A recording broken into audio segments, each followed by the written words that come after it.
Friends, कैसे हैं आप सभी। मैं अमनीश जैन, आप सभी का मेरे यूट्यूब चैनल पर स्वागत है। तो फ्रेंड्स, आज हम बात करेंगे एमपी टेट के बारे में, जो उसको एमपी में वर्ग 3 कहा जाता है। उसका नोटिफिकेशन जारी हो चुका है, तो आज उसके बारे में पूरी डिस्क्रिप्टिव तरीके से बातचीत करेंगे। ठीक है, कि उसको कौन अप्लाई कर सकता है, कब से अप्लाई होना है, उसका क्या सिलेबस है, पूरा देखेंगे इसके वीडियो में। ठीक है, तो सबसे पहले बात करते हैं आवेदन शुरुआत। तो फ्रेंड्स, आवेदन शुरुआत आपका 1 अक्टूबर से हो जाएगा और अंतिम तिथि रहेगा 15 अक्टूबर तक। यानी आप 1 अक्टूबर से 15 अक्टूबर तक फॉर्म भर सकते हैं। यदि आपके में कोई मिस्टेक हो जाता है तो संशोधन की तिथि रहेगी, संशोधन आप 20/10 तक कर सकते हैं। यानी संशोधन आप 20 अक्टूबर तक कर सकते हैं फ्रेंड्स। और संभावित परीक्षा तिथि 10 नवंबर 2024 है, जो 2 शिफ्ट में होगी। ठीक है, एक सुबह 9 बजे से, दूसरी 2-2:30 बजे के समथिंग से होगी, 2:30 बजे होगी। ठीक है, तो 2 परीक्षा तिथि में होगी। और इस परीक्षा में नॉर्मलाइजेशन भी होता है दोस्तों। ठीक है, परीक्षा शहर भी इस बार आयोग ने दे दिए हैं कि बालाघाट, भोपाल, ग्वालियर, इंदौर, जबलपुर, खंडवा, नीमच, रतलाम, रीवा, सागर, सतना, सीधी, उज्जैन, इन जिलों में आपके परीक्षा केंद्र होंगे। इनके अलावा कहीं भी परीक्षा केंद्र होने वाले नहीं है। तो जब भी आप फॉर्म फिल करें तो इन्हीं में से कोई अपने निकटतम शहर चूज कर लें। ठीक है, और शुल्क की बात कर लें तो जो अनारक्षित कैटेगरी में है, यानी अनरिजर्व्ड है, उनके लिए 500, बाकी सबके लिए 250 रहेगी। ठीक, अब बात आगे करते हैं 2.5 घंटे।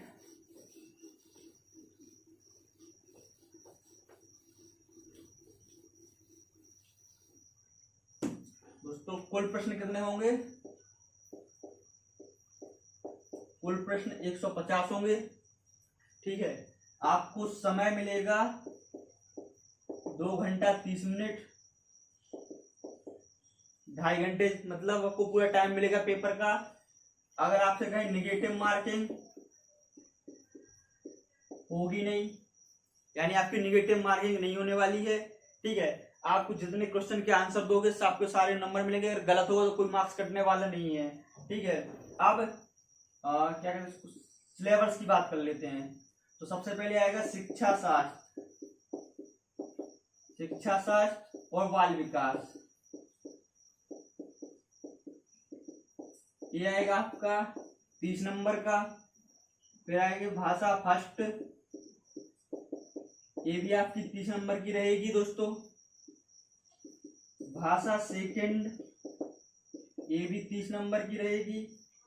फिर गणित, ये भी 30 नंबर की रहेगी दोस्तों। फिर रहेगा आपका पर्यावरण, ये भी 30 नंबर का रहेगा, जिसको ईवीएस कहते हैं। तो आपका ये सिलेबस रहेगा, एग्जाम पैटर्न रहेगा कि शिक्षा शास्त्र 30 नंबर का, भाषा फर्स्ट 30 नंबर की, भाषा सेकंड 30 नंबर की, गणित 30 नंबर की और पर्यावरण या ईवीएस 30 नंबर की रहेगी। भाषा में आप हिंदी, इंग्लिश, उर्दू चूज कर सकते हैं, जो भी आपको सुटेबल लैंग्वेज लगे। ठीक है, गणित में आपका बेसिक जोड़ घटाना से लेकर पूरा 1 to 5 तक की जो मैथ रहती है वो ही आएगी आपकी फ्रेंड्स। ठीक है, और सारे 30-30 नंबर के रहेंगे। टोटल आपका 150 नंबर का पेपर होगा। नेगेटिव मार्किंग होगी नहीं। 2 शिफ्ट में हो सकता है पेपर, 2 शिफ्ट में या मैक्सिमम शिफ्ट में हो सकता है। तो आपका नॉर्मलाइजेशन होगा। ठीक है, ऐसा नहीं है कि आपका एक शिफ्ट में पेपर हो, पेपर आपका 2 शिफ्ट में होगा, नॉर्मलाइजेशन भी होगा। पेपर के लिए आपके पास काफी कम टाइम है। और इस बार जो नोटिस आया तो सबसे पहले आपका ये एमपी टेट होगा वर्ग 3 वाला। उसके बाद इसकी मुख्य परीक्षा होगी, क्योंकि इसके पहले यूपी का तो जो था, यूपी में ये होता था, पहले यूपी टेट होता था, फिर सुपर टेट होता था। उसी चीज को एमपी सरकार ने लागू कर दिया है कि आपका पहले एमपी टेट होगा फिर सुपर टेट होगा। क्योंकि अभी तक एमपी में टेट के आधार पर ही मेरिट बना दी जाती थी, लेकिन इस बार उनका सुपर टेट वाला हो चुका है। ठीक है, तो और यदि आप 2020 के बाद एक टेट आया है एमपी टेट, यदि आपने 2020 में किसी ने टेट पास कर लिया है तो आपको फिर से पेपर देने की जरूरत नहीं है, आपका वही मान हो जाएगा।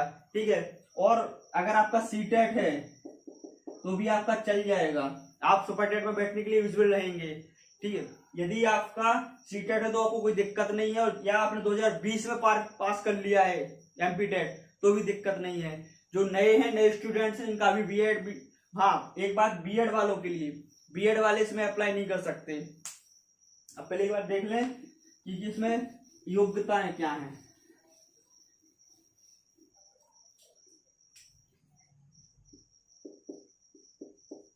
बीएड वाले नहीं भर सकते। इसमें बीएड वाले नहीं भर सकते हैं, ठीक है। और इसमें कौन कौन भर सकता है, इसमें सिर्फ और सिर्फ बीटीसी और बीएलएड, जो 4 साल का कोर्स होता है बीएलएड का, वो लोग भर सकते हैं जिन, ठीक है। और बीटीसी वाले भर सकते हैं, क्योंकि प्राइमरी जब से सुप्रीम कोर्ट का ऑर्डर आया है तो प्राइमरी से भी बीएड वालों को बाहर कर दिया गया है, तो इसमें बीएड वाले फॉर्म नहीं भर सकते हैं, ठीक है। और